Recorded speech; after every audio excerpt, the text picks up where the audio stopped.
مانشستر، هنا مسرح الأحلام، هنا أولد ترافورد. عمر مرموش عدى وتوغل هنا. رافائيل لياو عنده الإمكانية الآن تتجدد الخطورة مرة أخرى، وجد طريقة للمرور. كرة بالعرض، يبدو أن الحكم احتسب ركلة جزاء. نعم، قرار الحكم بوجود ركلة جزاء.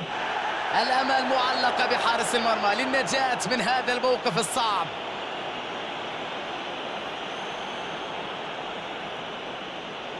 فرصة التقدم الآن.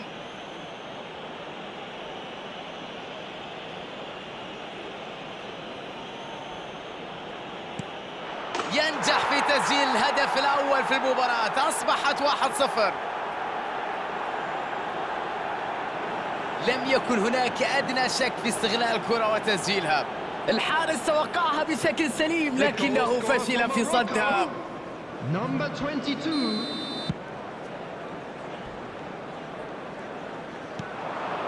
فرصة سانحة للتسديد، خطيرة.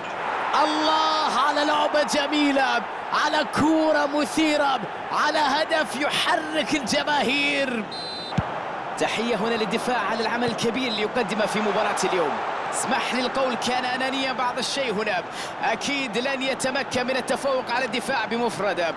عليك أن تعرف متى تلعب بشكل جماعي ومتى تعتمد على فرصة. الآن يشتت الكرة بعيدا، يستعيد الكرة سريعا، يتحرك لوحده، يجرب حظه بالتسديد.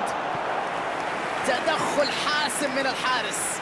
مباراة أرنولد يلعبها قصيرة. Number 6.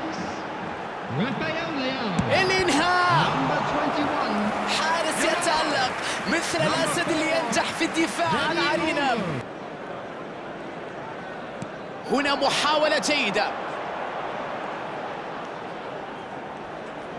نقل كرة إلى الأمام، فرصة خطيرة جدا دخلت إلى المرمى.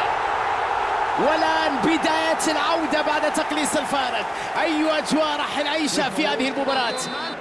يواصلون اللعب والمحاولات، أصبح الفارق هدف وحيد الآن. يأخذ المبادرة، عرف كيف يمر، وأرضية والفرصة، جول. وهنا تعود الآمال بهدف التعادل. ما زال الفوز ممكنا في هذه المباراة.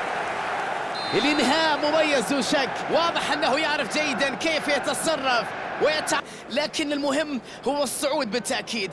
نتيجة ليست مثالية ربما، لكن دعك من النتيجة، المهم تحقق الصعود، هو كان الهدف الأساسي.